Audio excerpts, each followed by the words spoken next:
오래전에 나온 책 제목 하나가 불쑥 떠올랐는데요. 제목이 이렇습니다. 기적을 이룬 나라, 기쁨을 이룬 나라. 이 책의 저자는 영국 사람이에요. 영국 이코노미스트 한국 특파원으로 일했고요. 그 이전서부터 한국에서 오래 살아서 우리나라를 너무나 잘 아는 사람이에요. 이 우리나라를 살아봐서 너무나 잘 아는 이 영국 사람이 우리나라를 딱 한마디로 규정 지은 게 책 제목 아닙니까? 기적을 이룬 나라, 기쁨을 이룬 나라. 너무 정확해서 마음이 더 아파요. 기적을 이룬 나라, 한강의 기적. 그런데 기쁨을 이룬 나라. 그 외국인인 이분이 우리나라를 딱 한마디로 평가하기를 행복 없는 성공, 이렇게 평가를 했다는 겁니다. 이 외국인이 평가하는 대한민국은요, 세계에서 가장 경쟁적인 사회라는 거죠. 그 꽃들에게 희망을, 이런 그 그림 동화책 다 아시죠? 그 그림책에 나오는 줄무늬 애벌레, 그 줄무늬 애벌레가 목표로 했던 거대한 벌레 기둥, 저 그림 지금도 기억이 나요. 많은 애벌레들이 이제 저 정상을 향하여 경쟁하고 서로 이제 밟고 떠밀고 채이고 미워하고 그러면서 저 정상에 올라가야 된다고 막 그 이제 그림으로 그 애벌레들이 기둥을 향해 올라가는데 맨 꼭대기에 다 밟고 딛고 물리치고 그렇게 올라간 애벌레가 그 기둥 꼭대기에서 절규하며 한마디로 외치는 게 이거예요. 꼭대기엔 아무것도 없다. 꼭대기엔 아무것도 없고 그건 아무것도 아니야. 그리고 떨어지는 거죠. 그러면 그 밑에 올라가던 이 애벌레가 자기를 누르던 경쟁자가 떨어지니까 막 너무 행복하겠죠. 그래서 또 올라가고 또 외치고 떨어지고 또 올라가고 또 외치고 떨어지고. 뭘 외쳤다 그러죠? 아무것도 없다. 다 외치고 떨어지는데 계속 올라가려고 몸부림치는 거 아닙니까? 이게 오늘 우리 시대의 모습이라고 한다면 여러분, 뭔가 우리가 고뇌하면서 이 삶의 목표를, 그리고 자녀들에게 우리가 가르쳐줘야 될 그 삶의 목표와 방향을 좀 고뇌해야 된다는 거예요. 수정해야 되는 거죠. 어떻게 하면은 이 기적을 이룬 나라, 하지만 기쁨을 이룬 나라에서 이 행복 없는 성공이라는 이 목표를 부추기는, 그게 행복 없는 성공이니까 성공해도 문제고 성공 안 해도 문제고, 이게 딱 오늘 우리의 현실 아니냐고요. 그래서 우리가 어떻게 하면은 좀 새로운 목표를 우리가 추구할 수 있을까? 제가 그래서요, 오늘 이 본문 시편 131편을 짧은 세 구절에 이 말씀을 프린트를 해가지고 여러분 내내 갖고 다니면서 묵상을 했습니다. 왜? 여기에 하나님이 제시하시는 대안이 있기 때문이에요. 본문 2절 한번 보십시오. 시편 131편 2절. 실로 내가 내 영혼으로 고요하고 평온하게 하기를 젖된 아이가 그의 어머니 품에 있음 같게 하였나니 내 영혼이 젖된 아이와 같도다. 이 말씀이 중요한 이유는요, 여러분 우리가 가져야 될 이 새로운 목표는 이 눈에 보이는 가시적인 성공, 이걸 목표로 삼는 이 시대에서 예수 믿는 우리는 목표가 바뀌어야 되는 거죠. 그런 성공적인 삶을 목말라 하는 것이 아니라 하나님 주시는 마음의 평안, 그 젖된 아기가 엄마 품에 안겼을 때 누리는 그 고요와 평안, 이걸 우리의 목표로 삼아야 되는 거 아니냐. 제가 이런 생각을 하면서 여러분 내내 제가 이 프린트로 이 본문을 제가 묵상을 하면서 왔는데요, 이 시편 131편의 그 흐름을 보면은요, 먼저 1절을 이렇게 시작합니다. 여호와여, 내 마음이 교만하지 아니하고 내 눈이 오만하지 아니하오며 내가 큰 일과 감당하지 못할 놀라운 일을 하려고 힘쓰지 아니하나이다. 여기 보면요, 아니하고 아니하오며 아니하나이다, 이렇게 세 번에 걸친 부정하는 표현을 사용하고는, 그리고는 이제 2절이 이제 말하고 싶은 핵심 아닙니까? 실로 내가 내 영혼으로 고요하고 평온하게 하기를 젖된 아이가 그의 어머니 품에 있음 같게 하였나니 내 영혼이 젖된 아이와 같도다. 새로운 목표가 생긴 거죠. 그 김정훈 목사님이 쓴 시편 렉시오 디비나라는 책에 보니까 이 부분을 이렇게 설명하더라고요. 한번 들어보세요. 여기 보면 이제까지 걸어오던 길과 대조적인 삶의 방향을 제시한다. 시인은 자신의 새로운 방향을 어머니 품에 젖된 아이로 제시하고 있다. 그는 이 그림 속에서 고요함과 평온함을 그려내고 있다. 순례자는 자신이 젖된 아이가 어머니 품에서 비로소 평안함과 고요함을 되찾고 잠든 모습과 같다고 보았다. 구약학자인 김정우 교수님이 쓴 시편 주석에서도 비슷한 설명이 나옵니다. 그것도 읽어드릴게요. 시인은 심장이 터지도록 숨을 가쁘게 쉬면서 세계 최고의 봉우리를 정복하고야 말겠다는 등산가의 모습과 콤마하고 어머니의 품 안에서 말로 표현할 수 없는 기쁨과 안식을 누리는 젖된 아이의 모습을 대비하고 있다. 그리고 이렇게 설명합니다. 태산을 정복한 기쁨보다는 어머니의 사랑에 정복된 기쁨이 더 큼을 보여줌으로써 주님과의 친밀함이 얼마나 소중한지 보여준다. 이리하여 시인은 이 따옴표하고요, 위대한 사역을 다루고 있는 1절을 지나 또 따옴표하고요, 하나님과의 절대적인 관계로 넘어가는 2절을 설명한 후에 마지막 3절에서는 주님의 눈을 응시한다. 그게 3절 결론입니다. 이스라엘아, 지금부터 영원까지 여호와를 바랄지어다. 제가 이 시편 131편을 묵상한 이유는 그 내용도 너무나 주옥 같지만요, 저는 그 저자가 다윗이라는 점을 주목하거든요. 여러분, 다윗 다 아시잖아요. 세상의 그 어린 나이에 그 악한 절대 권력자를 잘못 만나가지고 살해 위협을 당하고 억울한 그런 일로 그렇게 쫓겨다니는 삶을 경험했고요. 나중에는 이제 왕이 됐는데 이 자리가 좀 잡힐라 그러니까 세상에 이게 자식이란 놈이 이게 권력에 눈이 어두워가지고 아버지 목에 칼을 들이려는 쿠데타를 일으켜요. 거기에 쫓겨서 도망을 가는 이런 처절한 삶을 경험한 게 이게 다윗이거든요. 그 다윗이 자기 인생을 녹여가지고 쓴 게 이 131편 아닙니까? 이 시는요, 문학적으로 뭐 화려한 기교를 뽐내기 위해 쓴 시가 아닙니다. 지금 다윗이 말하고 싶어하는 그 삶의 목표가 그 2절이요. 실로 내가 내 영혼으로 고요하고 평온하게 하기를 젖된 아이가 그의 어머니 품에 있음 같게 하였나니 내 영혼이 젖된 아이와 같도다. 이게 제 기도 제목이 됐습니다. 뭐 제가 목회를 얼마나 잘하는지, 뭐 설교를 막 얼마나 잘하는지, 뭐 유튜브에 막 제 설교 조회가 막 얼마나 많은지, 막 이런데 관심을 기울이는 이 모든 게 다 1절이에요. 이제 1절을 좀 뛰어넘자는 거예요. 막 얼마나 인정을 받느냐, 이런 목마름은 좀 뛰어넘고, 그리고는 이 1절에 머무는 인생이 아니라 2절로 넘어가는 인생이 되게 해달라. 이게 지금 저의 기도 제목이거든요. 근데 여기서 중요한 건요, 여기 나와 있는 2절에 보니까 지금 어머니 품에 안겨있는 그 아기가요, 젖된 아이래요.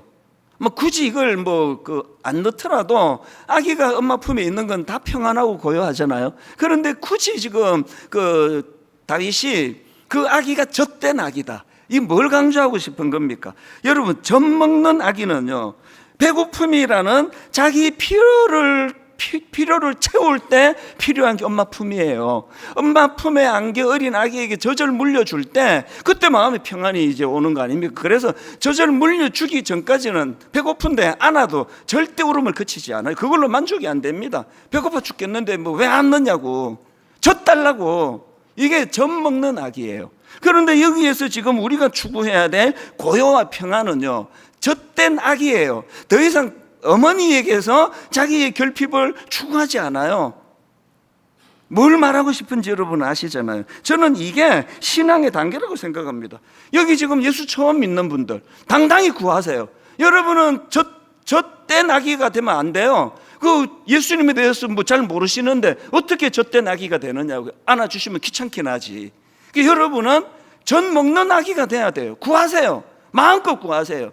이것도 부족합니다. 저것도 결핍입니다. 마음껏 구하는 거 괜찮습니다. 그러나 이제 여러분 모태신앙인인 제가, 내 평생을 예수 믿었다는 제가 기도하는 게 뭐 이것도 주시옵소서 저것도 주시옵소서 그냥 뭐 젖 달라고 칭얼거린다면 이건 부끄러운 거 아닙니까? 저만 그렇습니까? 우리 신앙이 성숙해 간다는 건요, 젖 먹는 아기처럼 엄마 품이 뭐 그게 뭐 대단한 게 아니라 젖을 물려 고픈 배를 채워주니까 내가 만족이 되고, 그 예수 믿는 우리 모두가 항상 주님 앞에 나오면 이런 거래 관계로 뭐 이것도 주시옵소서, 저것도 주시옵소서, 도대체 요새는 안 주신다고, 뭐 품나 필요 없다고 이렇게 투정을 부린다면 오늘 우리 자신은 한번 깊이 돌아봐야 되는 거 아닙니까? 그래서 저는 이 본문을 묵상하다가 성 어거스틴의 어떤 명언 한마디가 떠올려졌는데요, 어거스틴이 이런 말을 했습니다. 주여, 내가 당신 앞에 무릎을 꿇기 전까지 내 영혼에는 참된 평안이 없었나이다. 그분이 주시는 그 무엇이 아니에요. 그분의 존재예요. 그래서 내가 주님 앞에 무릎을 꿇기 전까지 내 영혼에는 참된 평안이 없었습니다. 그분이 내 인생의 주님이 되어주시는 그 순간부터 목마름이 없어졌다는 그 얘기거든요. 여러분, 시편 16편 8절이요. 내가 여호와를 항상 내 앞에 모심이요. 그랬더니 그가 나의 오른쪽에 계심으로 내가 흔들리지 아니하느니라. 여러분, 그 배고픈 거하고 흔들리는 건 다른 내용이잖아요. 내가 뭐 어떤 결핍을 경험하는 거, 뭐 회사가 잘 안 되는 거, 뭐 이런저런 뭐 이런 머리가 아픈 여러 가지 일이 많은 거하고 존재가 흔들리는 거하고는 다른 이야기 아닙니까?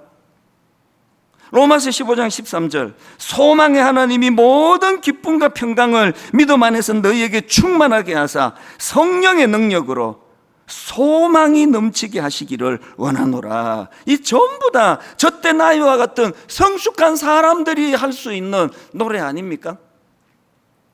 그래서 여러분, 이 시편 131편의 결론을 잊으시면 안 됩니다. 3절 다시 보십시오. 이스라엘아, 지금부터 영원까지 여호와를 바랄지어다. 그분이 주시는 떡을 바라는 게 아니에요. 그분의 존재를 바라는 거죠. 이게 저때 나이에요. 자, 이제 좀 더 구체적으로, 이제 우리 내면이 이제 그런 막 인정 욕구, 뭐 가시적인 거, 무슨 서울대, 무슨 유명한 어떤 그 뭐 취직하고 이런 것들을 우리가 완전히 벗어날 수 없지만, 어떤 상황이든지 간에 내 영혼은 고요하고 평안한 상태, 이걸 나는 빼앗기지 않겠다. 이런 목표를 우리가 갖자는 거예요. 그러기 위해서 우리가 먼저 실천해야 될 몇 가지 사항이 본문에 나오는데요, 이걸 한번 살펴보자고요. 자, 잃어버린 평안을 되찾기 위해서 우리가 해야 될 실천이 몇 가지가 있는데, 제일 먼저 그게 뭐냐? 한계 걷기예요. 한계 걷기. 이 자신의 한계를 인정하자는 겁니다. 자, 시편 131편 1절 후반절 한번 보십시오. 내가 큰 일과 감당하지 못할 놀라운 일을 하려고 힘쓰지 아니하나이다. 이 한계 걷기예요. 내가 감당하지 못할 놀라운 일, 내가 힘써도 안 되는 일, 이 한계 걷기는요, 여기서 말하는 한계 걷기는 난 이 정도밖에 못해, 막 그런 어떤 자포자기하고 그런 차원의 한계 걷기가 아니에요. 자기 자신을 정확하게 아는 차원에서의 한계 걷기입니다. 사탄이 아담과 하와를 공격할 때 그 유혹의 초점이 뭐였는지 아시죠? 창세기 3장 5절. 너희가 그것을 먹는 날에는 너희 눈이 밝아져 하나님과 같이 되어, 너희 눈이 밝아져 하나님과 같이 되어 선악을 알 줄 아는 하나님이 선악을 알 줄 하나님이 아심이니라. 지금 공격의 초점이 뭐죠? 하나님과 너 사이의 한계를 지워라. 이게 딱 오늘 이 포스트 모더니즘이라고 하는 이 시대 아닙니까? 이 전부 지금 이 시대가 지금 한계를 지워버린 거예요. 그래서 지금 수많은 우리 젊은이들이 좀 혼란에 빠져 있는 거 아니냐고요. 이런 시대일수록 여러분, 우리는요, 하나님 앞에서 이제 그 로마서 12장 3절을 보십시오. 내게 주신 은혜로 말미암아 너희 각 사람에게 말하노니 마땅히 생각할 그 이상의 생각을 품지 말고요. 하나님과 우리 사이도 한계를 꺾고요. 그리고 저는 제 마음에 그 구호 같은 말씀이 야고보서 1장 14절 15절입니다. 오직 각 사람이 시험을 받는 것은 자기 욕심에 끌려 미혹됨이니 욕심이 잉태한 즉 죄를 낳고 죄가 장성한 즉 사망을 낳느니라. 저는 분당 우리 교회가 자기 분수를 잘 지키는 교회가 되기를 기도합니다. 저는 이 교회 담임 목사인 제가 제 분수를 잘 지키는 목사가 되기를 저는 원해요. 교회가 커진 게 뭐 제 존재가 커졌습니까? 그 까불고 설치고 다니지 않으려고 에너지는 많고 얼마나 노력하는지 아십니까? 뭐 한국 교회를 살리는 모임 근처도 안 가요. 한국 교회를 제가 어떻게 살립니까? 교회 하나도 못 살리는데 자기 분수를 지키는 거예요. 철저하게 하나님과 나 사이에 분수를 지키고요. 파도가 아무리 성이 나도요, 해운대 가보세요. 아무리 파도가 화가 났으면 그냥 막 삼킬 것처럼 그렇게 파도를 쳐대도 딱 그 해운대 모래사장 건너까지 안 가잖아요. 그게 한계 지키기예요. 부부간에 한계 지키셔야 돼요. 화나는 거 좋은데요, 말 한계 지키고 해야 되고, 항상 이 한계 지키기예요. 마땅히 품어야 될 그 이상의 생각, 너무너무 위험한 상황입니다. 이게 우리 안의 평안을 다 빼앗아 가버린다는 거죠. 그런가 하면 두 번째로 잃어버린 평안을 되찾기 위해 해야 될 실천이 하나 더 있는데요, 교만 잠재우기입니다. 교만. 자, 시편 131편 1절 다시 보십시오. 여호와여, 내 마음이 교만하지 아니하고 내 눈이 오만하지 아니하오며. 세 번 여깁니다. 주님, 이제 내가 교만한 마음을 버렸습니다. 오만한 길에서 돌아섰습니다. 여러분, 지금 다윗이요, 마음의 평온을 얻는 것이 자기 인생의 목표가 된다고 했을 때 그가 지금 제일 먼저 하나님 앞에 강조하고 있는 게 교만하지 않겠습니다예요. 교만하지 않겠습니다. 왜? 여러분이 교만이야말로 우리가 이 젖된 아기와 같은 그 엄마 품에 있는 그 아기와 같은 평안을 빼앗아가는 흉기예요. 흉기. 교만이 왜 위험합니까? 신명기 8장 14절이요. 내 마음이 교만하여, 내 마음이 교만하여. 그 다음 보세요. 너의 하나님 여호와를 잊어버릴까 염려하노라. 교만은 하나님과의 그 한계를 지워버리기 때문에, 아니 난 내 주먹을 믿어, 그 뭐 하나님 뭐 필요 없어, 난 내 주먹을 믿어, 이게 교만이 가져. 그게 내 마음의 평안을 다 빼앗아가는 거잖아요. 제가 물철학이라 그러잖아요. 내 마음의 평안을 지켜주는 게 그거예요. 하나님이 하라는 것까지만 하고 하지 말라는 거 안 하고 지금까지 그렇게 살려고 막 욕심이 나는데 참으면 좀 힘들긴 해요. 막 병도 나고 그래요. 막 하고 싶은데 참으니까. 욕심 참아보세요. 정말 아파요. 힘들어요. 그러나 참아야 돼요. 왜?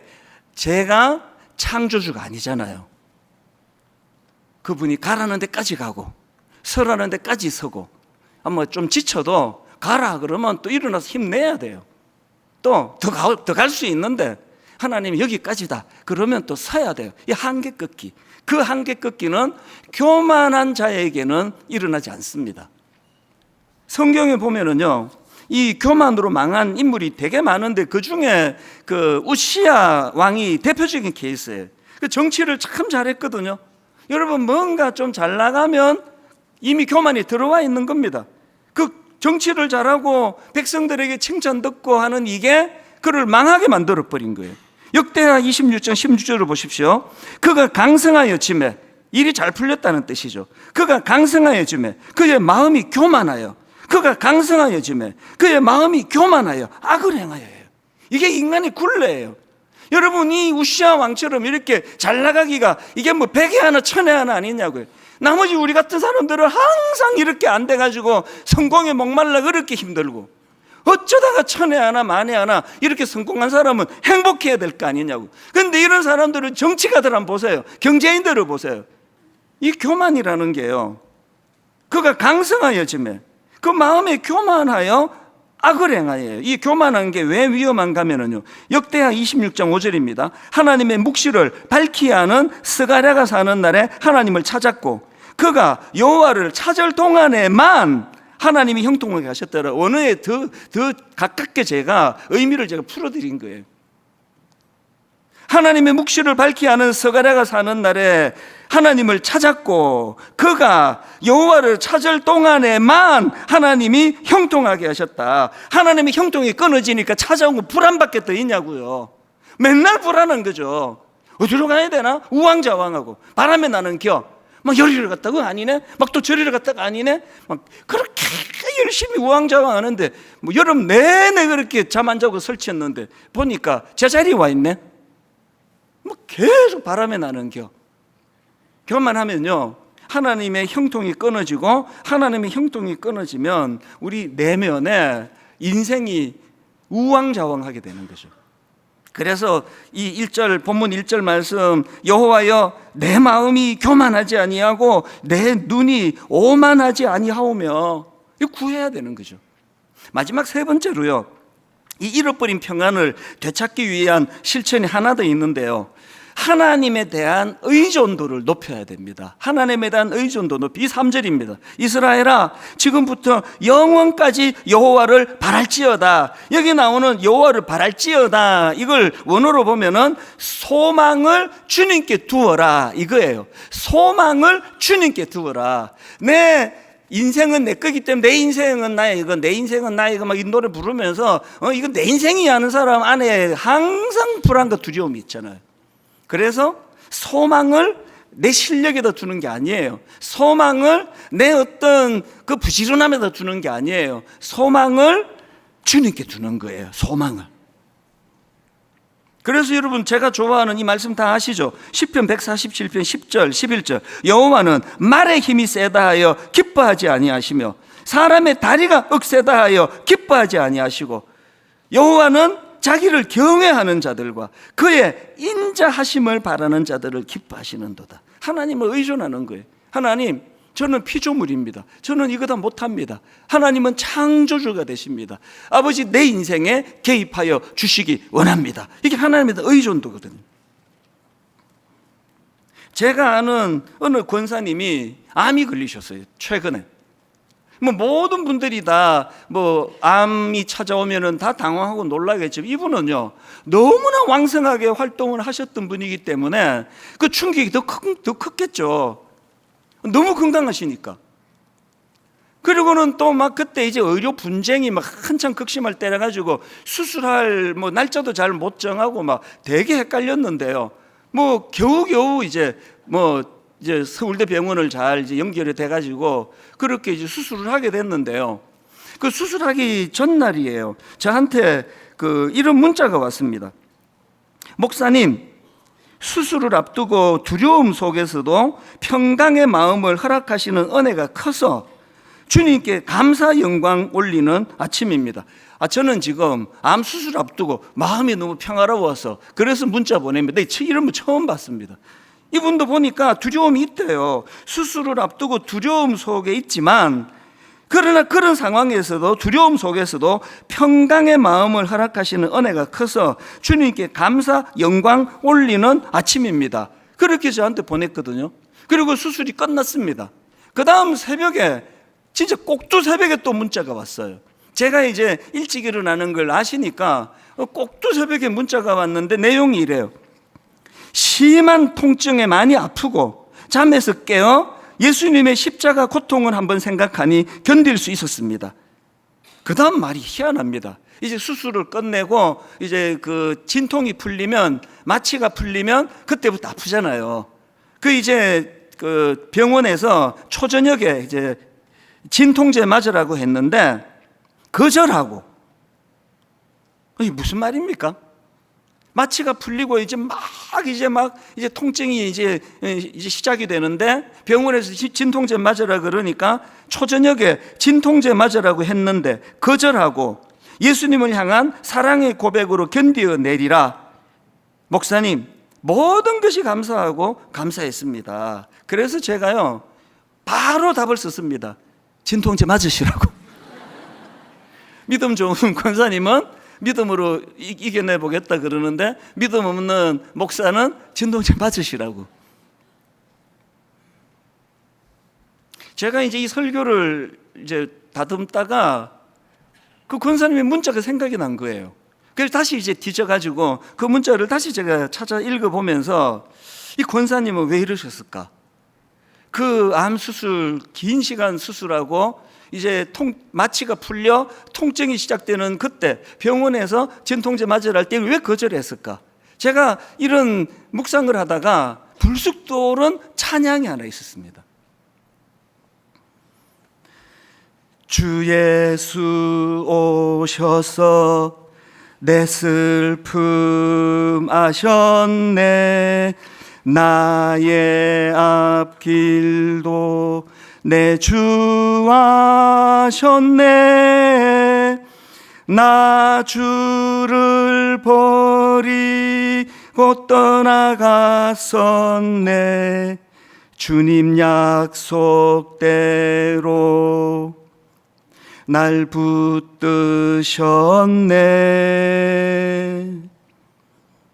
주 말씀 안에 물가로 나오라. 내 곁에 서라. 내 목마른 것을 내가 채우리라.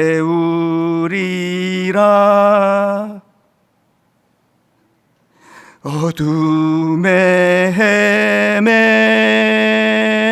때 흘리던 내 눈물, 그 눈물을 위해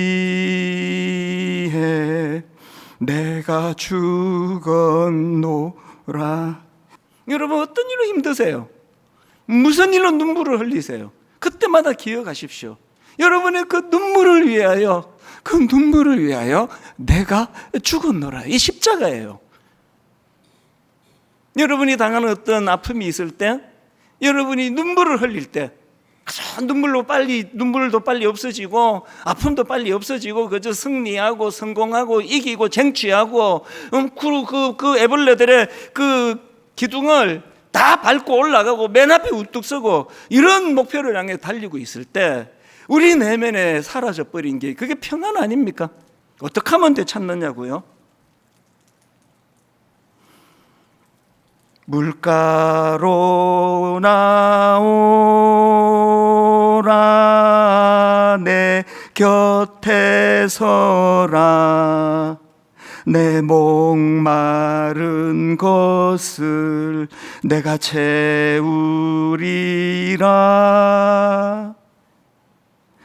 어둠에 헤맬 때 흘리던 내 눈물, 그 눈물을 위해 내가 죽었노라. 그래서 십자가가 내게 평안을 가져다 주는 거죠. 그 십자가가 내 상처를 회복시켜 주시는 거예요.